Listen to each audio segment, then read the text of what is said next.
उलमाए बावकार दानिश्वरान कौम मिल्लत दूर व नज़दीक से चलकर आज की इस पाकीज़ा बज़्म में तशरीफ़ लाए हुए खुश अक़ीदा जिंदा दिल सुन्नी मुसलमानों, मेंबर नूर पे जमात अहले सुन्नत के मुमताज़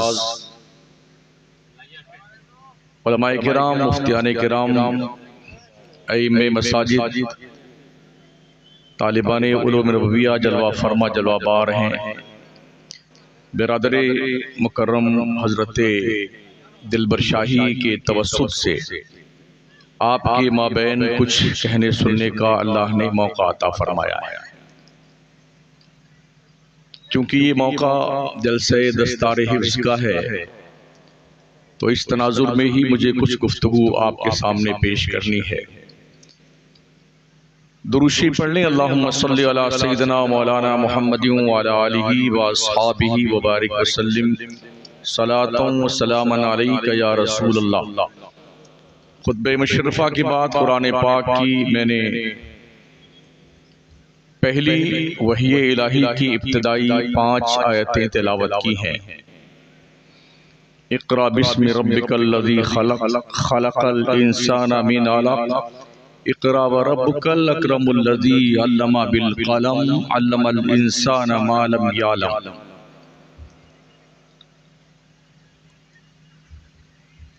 जहालत के दौर में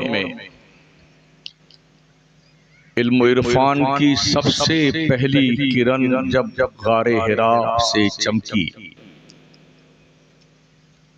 हज़रत ईसा के आसमान पर उठाए जाने के 571 साल के बाद अल्लाह जब अपने बंदों से मुखातब हुआ अपने पैगंबर के तवस्सुत से, तो अल्लाह का सबसे पहला पैगाम इंसानों के नाम जो आया वो क्वालिफिकेशन का था।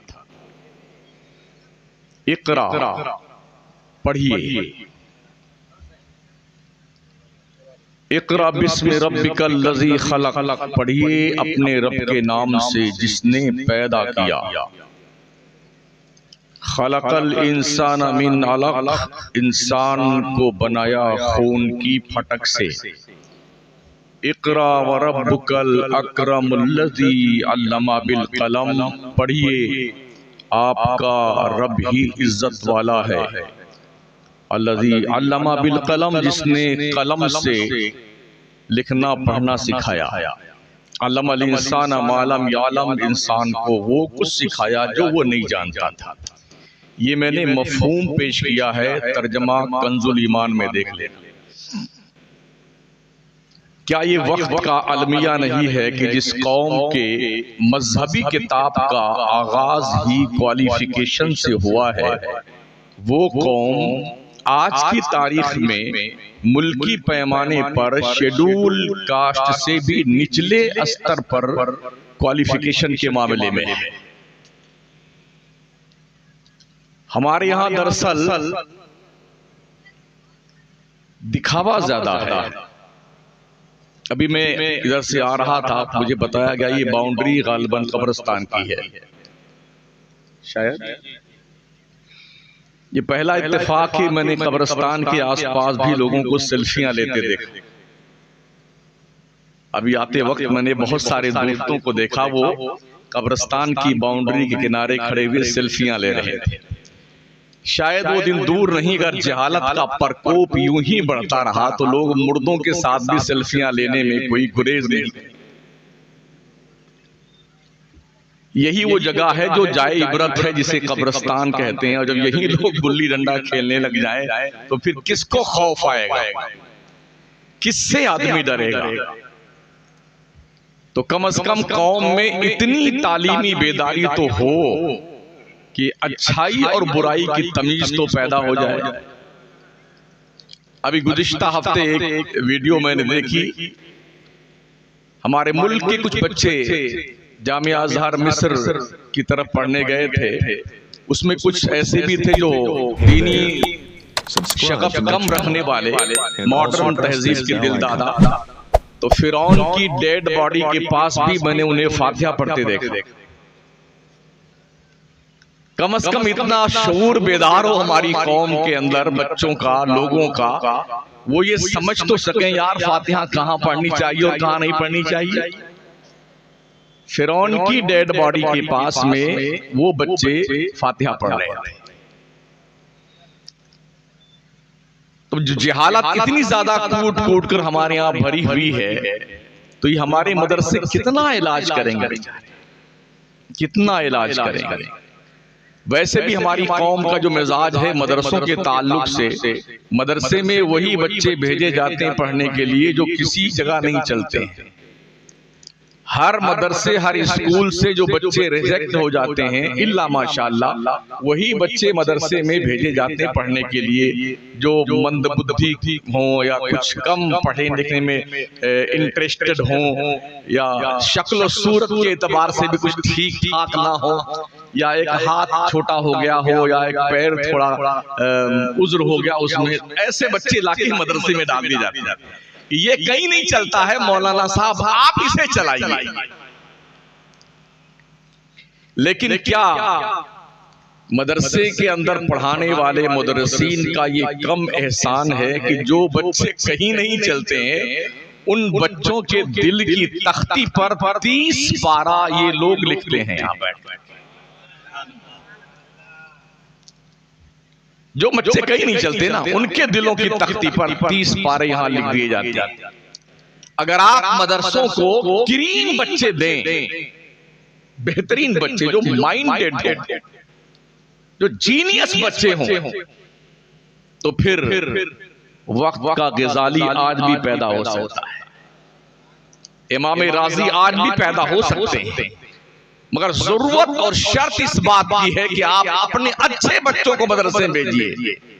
अच्छे बच्चे तो कॉलेज में भेजे जाते हैं, यूनिवर्सिटी में भेजे जाते हैं, कॉन्वेंट स्कूल में भेजे जाते हैं, और जो बच्चे घर के ऊपर बोझ होते हैं इल्ला माशाअल्लाह वो मदरसे में भेजे जाते हैं। मदरसे चलते कैसे हैं? लोगों के ताउन से। स्कूल और कॉलेज में पैसा दे करके लोग अपने बच्चों को पढ़ाते हैं, और 2 पोएम अगर सुना दे अगर के इंग्लिश के, ट्विंकल ट्विंकल लिटिल स्टार, तो अब्बा अम्मा सबके दिमाग में भूत सवार हो रहा है, मेरा बच्चा अंग्रेजी जान गया, अंग्रेजी जान गया। वो माएं फख्र कर सकती हैं जिनके बच्चों के सरों पर आज हिफ्ज की दस्तार रखी गई। वो बाप भी फख्र कर सकता है, उस खानदान के लोग फख्र कर सकते हैं जिस खानदान के हवाले से इस्लाम के पैगंबर ने फरमाया, एक हाफिज़े कुरान अपने खानदान के 10 लोगों की शफाअत करके जन्नत में लेके जाएगा। ये गारंटी ना डॉक्टर बनने पे दी गई है, ना इंजीनियर बनने पे दी गई है, ना लॉयर बनने पे दी गई है। ये गारंटी कुरान का हाफिज बनने पर दी गई, और गारंटी दी उसने है जिसकी जबान पर खुदा बोला करता है, वमा यंतिकु अनिल हवा इन हुआ इल्ला वह्यु युहा। ए लोगों, मेरा मुस्तफा अपनी मर्जी से कुछ नहीं बोलता, जब भी बोलता है तो उस जबान उसकी होती है, जबान पर उसके खुदा बोला करता है। ये उस पैगंबर ने गारंटी दी। मदरसे हमारे बहुत ही कसम पुरसी के आलम में चल रहे हैं। कश्मीर से लेके कन्याकुमारी तक अल्हम्दुलिल्लाह दौरा करते हैं। 90% मदरसों का हाल ये है, कहीं की ईंट, कहीं का रोड़ा, भानुमती ने कुंभा जोड़ा, दरवाजा बन गया है तो कुंडी लगनी बाकी है, कहीं खिड़कियां टूटी हुई हैं, कहीं बाजू टूटा हुआ है, बाथरूम में भी कभी कभी दरवाजे नहीं होते हैं, दरवाजे हैं तो कुंडियां नहीं है। एक बार धोखा में हम भी फंस गए थे, अंदर बैठ तो गए लेकिन अब देखा तो वहां कुंडी नहीं है। वो तो खैर हुआ कोई आया नहीं। तो ये हालात हमारे हैं।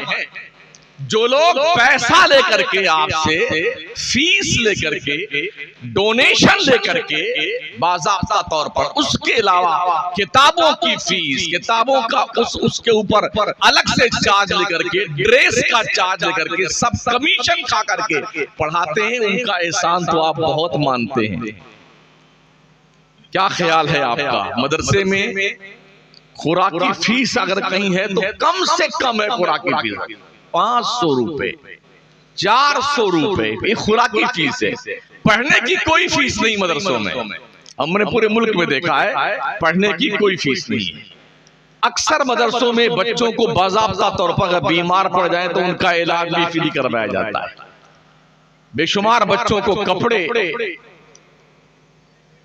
अपनी तरफ से मदरसों से दिए जाते हैं। ये सारा एहतमाम करने के बाद भी क्या हमारी कौम के लोगों को इस बात का एहसास नहीं होता है, अगर मदरसे जिंदा ना रहे तो फिर आप जिंदा कैसे रहेंगे? हालात पढ़िए, बड़ी पैनी नजर है दुनिया की मदरसों पर। इतनी जांच प्रक्रिया चल रही है, कैसे मदरसे तोड़े जाएं, कैसे मदरसों के रास्ते में रुकावट पैदा की जाए, कैसे मदरसीन को बेघर कर दिया जाए। इस्लाम के जो तलबा हैं उन तलबा को दीन से बिल्कुल दूर कर दिया जाए, इसकी प्लानिंग रात के अंधेरों में तय की जाती है और बाज़ाब्ता दिन के उजाले में उस प्लानिंग को नाफिज किया जाता है। कब आप जागेंगे? कब होश की आंखें खोलेंगे आप? आपको हैरत होगी ये सुनकर के, अभी गुज़िश्ता हफ्ते में अपने पड़ोसी मुल्क पाकिस्तान में बाज़ाब्ता तौर पर मदर मिल्क का बैंक खोला गया है। माएँ अपना दूध ला करके बैंक में जमा करें, जैसे खून जमा किया जाता है ना, ऐसे माएँ अपना दूध ला के बैंक में जमा करें और उसका उन्हें मुआवजा दिया जाएगा और बाज़ाब्ता NGO उसकी तरफ से तैयार किया गया है। अब वो दूध दूसरे बच्चों को पिलाया जाएगा। क्या ख्याल है आपका, अगर किसी औरत का दूध कोई भी बच्चा उस पीरियड में जो मुद्दते रज़ात है एक घूंट पी ले तो वो बच्चा उस औरत का रज़ाई बच्चा बन जाता है? उलमा बैठे इसे पूछें, वो दूध कितने बच्चे पिएंगे और कितने बच्चे पी के परवान चढ़ेंगे और बच्चियां परवान चढ़ेंगी? किस की कब शादी कब से हो जाए रज़ाई भाई और रज़ाई बहन की, ये इस तरह से एक नापाक हरबा पड़ोसी मुल्क में आजमाया जाना शुरू किया गया। देर नहीं लगेगी इस मुल्क में ये बला आने से, इसलिए कि जितनी बलाएं पड़ोसी मुल्क में है बहुत जल्दी हमारे मुल्क में वो बलाएं आ जाती हैं। पड़ोसी मुल्क की वो तमाम बलाएं हमारे मुल्क में बहुत जल्दी आ जाती हैं। शायद आपको पता हो, एक जमाना अभी 5-6 साल पहले गुजरा है जब एक बुराई मार्ज़े वजूद में वही आई थी कि मेरा जिस्म मेरी मर्जी, ये नारा उसी मुल्क में दिया गया था। मी टू, ये बेहूदगी का नारा उसी मुल्क से आया है, हमारे मुल्क में भी। मी टू का मतलब जब से लड़का लड़की बालिग हुए हैं तब से लेके अब तक उन्होंने कितने गुनाह किए हैं उसे ओपनली बताओ कि मैंने ये गुनाह किया है। इसे जंगल का इंसान न कहा जाए तो क्या कहा जाए? मेरा जिस्म मेरी मर्जी, में जो चाहूं सो करूं, मुझे कोई इंटरफियर नहीं कर सकता है, ना बाप ना मां ना रिश्तेदार। इसे जंगल का कानून न कहा जाए तो क्या कहा जाए? अफसोस इस बात का है इन बलाओं में वो लोग घिरे हैं जो मुसलमान होने का दावा करते हैं, और ये बुराई हमारे माशरे और हमारे मुल्क में भी प्रवेश कर चुकी है। इन बुराइयों का खात्मा करने के लिए सिर्फ और सिर्फ मदरसे ही ये जुर्अत कर सकते हैं, बाकी कोई नहीं। इसलिए मदरसों को जिंदा रखना जरूरी है, मदरसों को फरोग देना जरूरी है। अपने घर से ज्यादा अच्छा घर रसूल अल्लाह का बनाओ, मदरसे रसूल अल्लाह का घर है, मस्जिदें अल्लाह का घर है, मदरसे रसूल अल्लाह का घर है। ओ मुसलमान, अपने रसूल के घर को अच्छा बना। जब लोग देखने आए ना तो उन्हें एहसास हो, नहीं यार मदरसा बड़ा अच्छा है, चटाई बिछी हुई है, आधी फटी हुई है, और ये हालत है कि लोग यार कौन जाए अपने बच्चों को वहां पढ़ाने के लिए, कोई ढंग से हिसाब किताब नहीं है, चटाई पे बिठाते हैं, यूं करवाते हैं, यूं पढ़ाते हैं। हमें इस डगर को बदलना होगा, अपने मदरसों को बाज़ाब्ता तौर पर उन स्कूल और कॉलेजों के समकक्ष लाना होगा जो अपने आप को बड़ा हाई फाई बताते हैं, तब जाकर के हम दुनिया के इन जालिमों का मुकाबला कर सकते हैं। अगर बच्चों को हम सही ढंग से कोऑपरेट करेंगे इस माहौल में कि बच्चा हमारे मदरसे में आए ना, तो वो महसूस करे कि हम किसी एक अच्छी बिल्डिंग में आए पढ़ने के लिए। मगर ये कब होगा? हमने देखा जितने भी जलसे होते हैं ना, तकरीबन हर जलसे में मौलाना, हाफिज, कोई मुकर्रिर चंदा जरूर बेचारा करता है। उसकी मजबूरी है, मदरसे की मजबूरी है चंदा करना, क्योंकि हमारी कौम ऐसे जल्दी देती नहीं। हम भी मौलाना है, देखते हैं हिंदुस्तान भर में एक एक सेंट के यहाँ कम से कम 5-5 मरतबा बेचारा रमजान में दौड़ के जाता है चंदा करने वाला। मुंबई में, कलकत्ता में 5 मरतबा जाएगा तो 400-500 रुपया उसका किराए में खर्च हो जाता है। कल आइएगा जी मौलाना साहब, परसों आइए, कब तरसों आएगा। इस तरह से बेहयाई का सबूत हमारी कौम का मुसलमान पेश करता है, फिर 200 रुपये रसीद करवाता है। इस तरह मदरसे चलेंगे? शुक्र मनाओ, ये जो मस्जिदों के मीनारों से अजान की आवाजें गूंज रही हैं, किसी कॉलेज का समरा नहीं है, किसी चटाई पर बैठ के पढ़ने वाले बच्चों का दिया हुआ तोहफा है। ये पेशानियों में सजदों के दाग और निशानात जो है, ये किसी स्कूल और कॉलेज की देन नहीं, ये मदरसों की देन है। दिल में कलमे की रोशनी है, ये मदरसों की देन है। बड़ों का अदब एहतराम महफूज है, ये मदरसों की देन है। कहां बैठे हैं? आज तो हालत ये है, डॉक्टर, इंजीनियर, लॉयर बनने वाले अपने बूढ़े माँ बाप को ले जाकर के भर्ती कर देते हैं ओल्ड हाउस में। अब्बा आप यहीं रहिए, अम्मी जान आप यहीं रहें। अब बेटा कभी साल भर में अब्बू से और अम्मी से मुलाकात करने जाता है। यहाँ के पढ़ने वाले बच्चे, इन्हें इतना पता तो होता है माँ बाप का रुतबा क्या है। अल्लाह के पैगंबर ने फरमाया, अल जन्नतु तहता अक़दामिल उम्महात, जन्नत तुम्हारी माओं के कदमों के नीचे है। यहाँ बच्चों को पढ़ाया जाता है, ओ दुनिया के लोगों, मुसलमानों, तुम्हारी जन्नत काबा के साए में नहीं है, तुम्हारी जन्नत तुम्हारे माँ के कदमों के नीचे। वो यहाँ पढ़ाया जाता है। यहाँ पढ़ाया जाता दुआए वालिदी ले वलदिही का दुआई लकुम। एक बाप की दुआ अपनी औलाद के लिए ऐसी होती है जैसे एक नबी की दुआ अपने उम्मत के लिए हुआ करती है। तो जो औलाद अपने माँ बाप के हवाले से ये इज्जत और अजमत की अहादीस पढ़ेगा, क्या कभी अपने माँ बाप का गुस्ताख हो सकता होगा? इसलिए जरूरत इस बात की कि मदरसों को जिंदगी बख्शे, मदरसों को फरोग दीजिए, मदरसों को बामे उरूज पे ले जाइए। सबसे पहला मदरसा दार अरकम जो मक्का में कायम किया गया था, उस मदरसे के पहले मोहतमिम का नाम हजरत अबू बकर सिद्दीक है। उस मदरसे के सबसे पहले मुदर्रिस का नाम हजरत मोहम्मदुर रसूलुल्लाह सल्लल्लाहु तआला अलैहि वसल्लम। इल्म को फरोग दीजिए, इल्म को। प्यारे आका सल्लल्लाहु तआला अलैहि वसल्लम के प्यारे दीवानों, हमारे नबी अलैहिस्सलाम ने इरशाद फरमाया है, उतलुबुल इल्मा वलो बिस्सीन, इल्म तलाश करो चाहे तुम्हें चीन तक का सफर क्यों ना करना पड़े। ये भी फरमान मैंने पढ़ा, माँ की गोद से लेके कब्र में पहुंचने तक इल्म हासिल करो। जब हमारे हुजूर मक्का से हिजरत करके मदीना तशरीफ लाए तो पता है दीन की तालीम हासिल करने का ज़ौक़ व शौक़ क्या था सहाबा का। हजरत उमर फारूक आज़म रज़ी अल्लाह तआला अन्हु, वो अपने पार्टनर से, जिनको हुजूर ने उनका भाई करार दिया था, ये कहा कि आज आप हुजूर के पास पढ़ने जाओगे, मैं धंधा करने जाऊंगा। जो आप पढ़ के आएंगे वो मुझे सिखाएंगे, और जो मैं कमा कर लाऊंगा आधी कमाई तुम्हें दूंगा। और दूसरे दिन हजरत उमर पढ़ने आते हुजूर की बारगाह में, उनके पार्टनर कमाने जाते। हजरत उमर जो सीखते अपने पार्टनर को सिखाते, उनका पार्टनर जो कमाता आधी कमाई लाके हजरत उमर को देता। ये तौर तरीका था दीन को फरोग देने का, इल्म को हासिल करने का, इल्म को सीखने का। हजरत उमर फरमाते, मैंने 2.5 पारा सूरह बकरा के हुजूर अलैहिस्सलाम से 12 साल में सीखे। 12 साल। इस बच्चे ने हिफ्ज़ कुरान किया कितने दिन में किया होगा? 3 साल तो लगा होगा लगभग।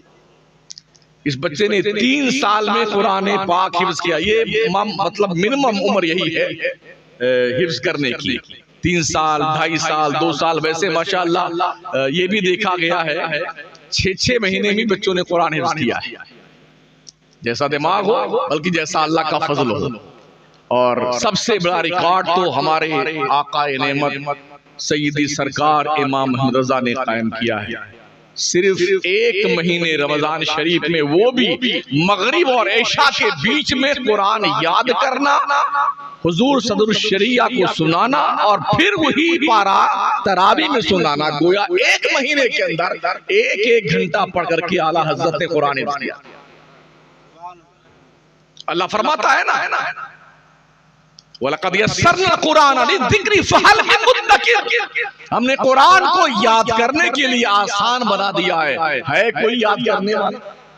कोई याद तो कर सही। हमारे कितने मुसलमान हैं जिनको सूरह फातिहा भी नहीं आता? बुढ़ा गया एकदम, कब्र में पैर लटका लिया है, ना सीखता है और ना बताता है कि नमाज में क्या पढ़ता है। किसी को इन्ना अतैना भी याद नहीं। तो हमने पूछा कई ऐसे लोगों से, तो उनका जवाब ये था, बस ठीक ऐसे नियत बांध के खड़े होते हैं, इमाम के पीछे नमाज पढ़ लेते हैं और अकेले पढ़ते हैं तो बस ठीक है, कान पर हाथ लगे, नियत बांध ली और ऐसे मन में कुछ बुदबुदाते रहते हैं। पढ़ते कुछ नहीं है, याद ही नहीं है।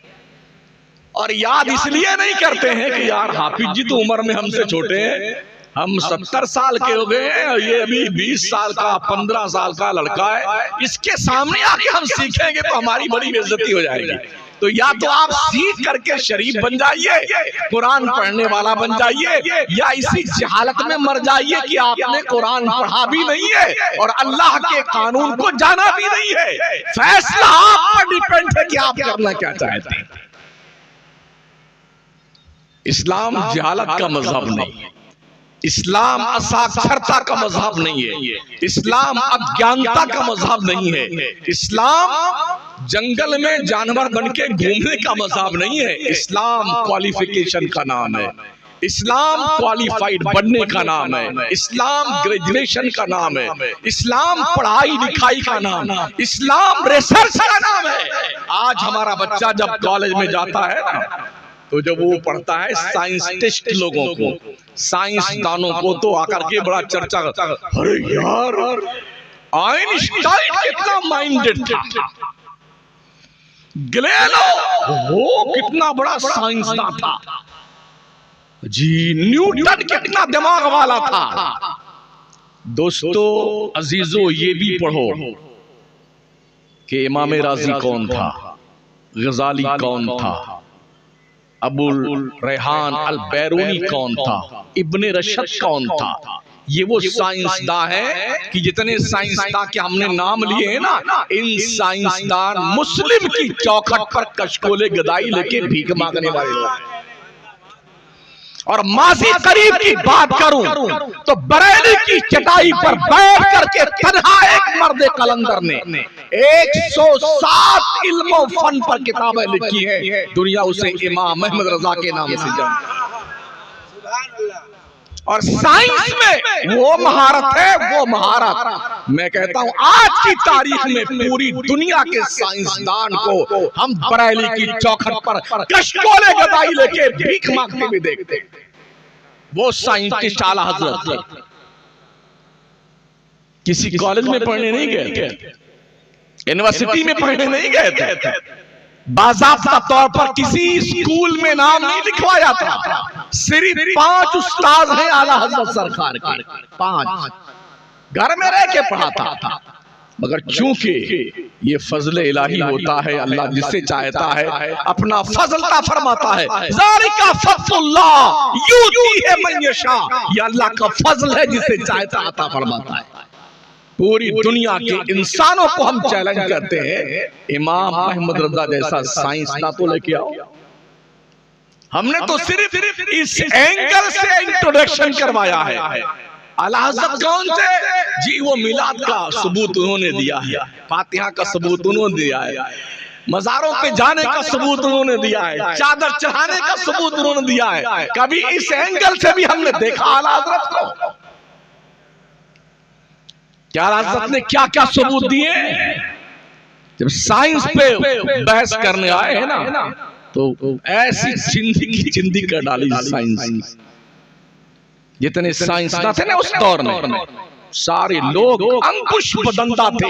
किसी स्कूल में ना पढ़ने वाला, एक चटाई पर बैठ कर पढ़ने वाला शख्स इतना बड़ा इल्म जफर का, इल्म कीमिया का, इल्म नजूम का, फलकियात का, अर्दियात का इतना बड़ा माहिर, समंदर के अंदर जमीन कैसे फैलती है, कैसे सिकुड़ती है, समंदर के पानी के अंदर कितने कितने दूर तक आग की खंदकें पाई जाती है, इस पर रिसर्च देखना है तो आला हज़रत किताबों का मुताला।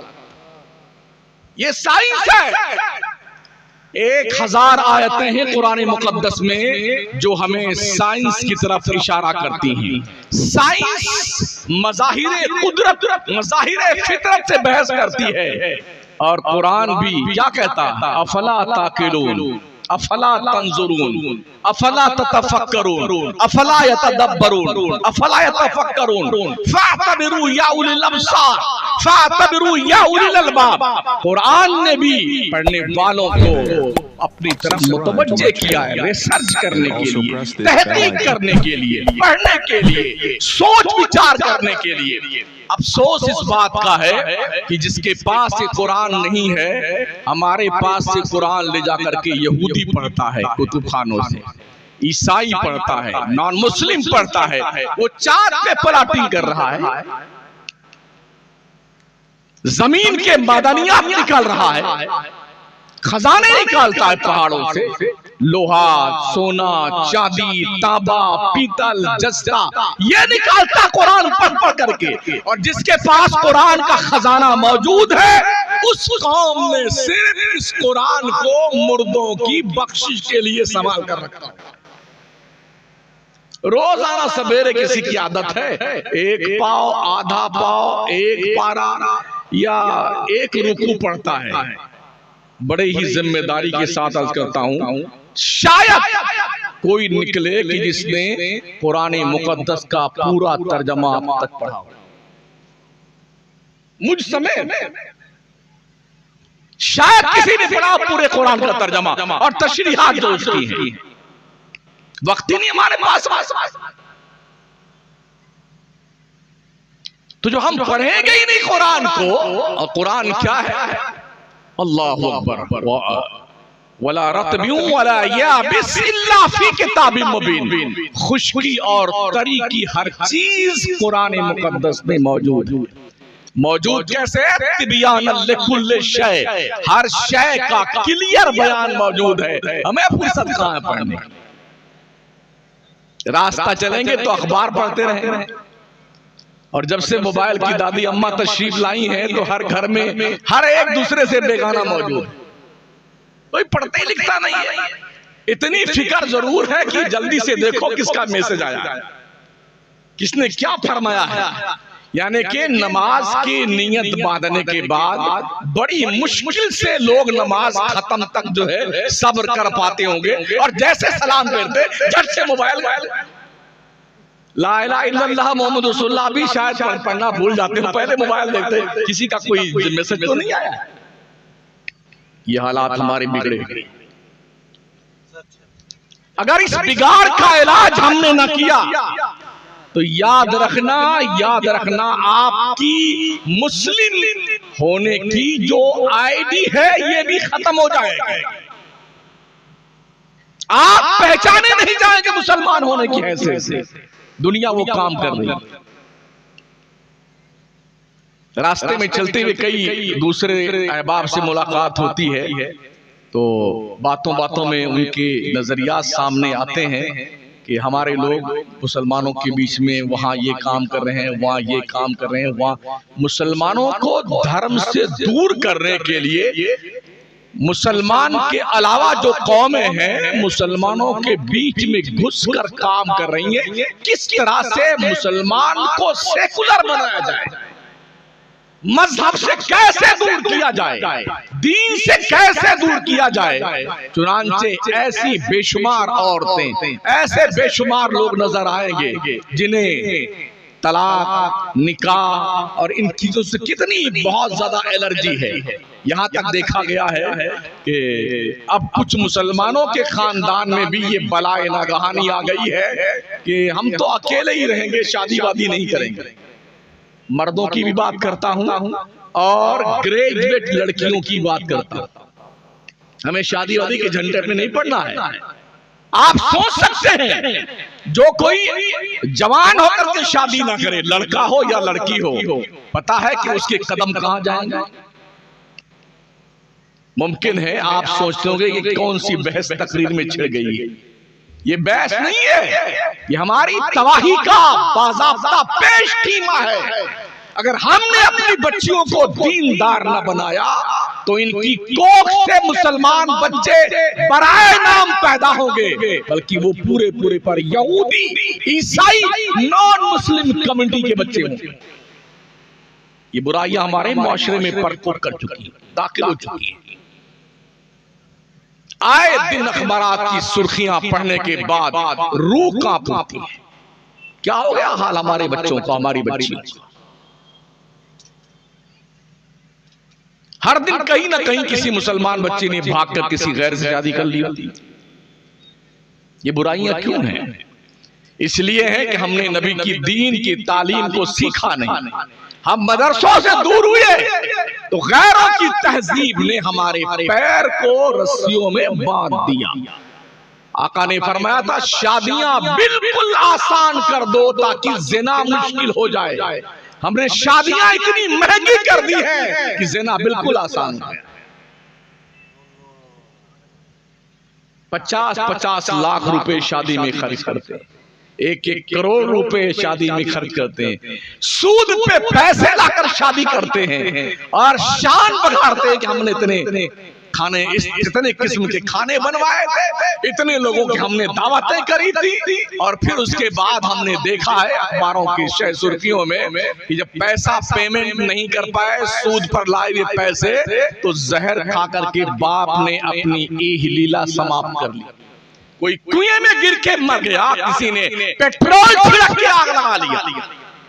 इसलिए कौम के लोगों आंखें खोलो, बात सुन लिया, जिंदाबाद जिंदाबाद, शमसुद्दीन जिंदाबाद, दिलबर शाही जिंदाबाद। अगर हमारी कौम इस तरह बेरहमी के डगर पे जा रही है तो मैं भी मुर्दाबाद हूं और दिलबर शाही भी मुर्दाबाद।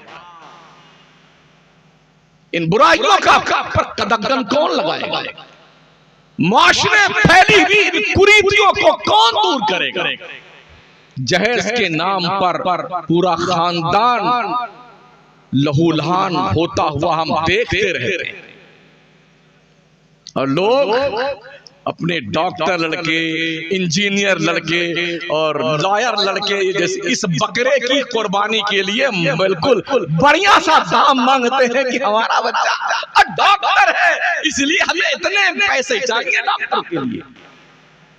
इसलिए ऐसे मंगतों को, भिखारियों को हम यही सलाह देते हैं कि वो जहेज के नाम पर भीख मांगने वाले भिखारियों, तुम कटोरा लेकर किसी मजार की चौखट पे बैठ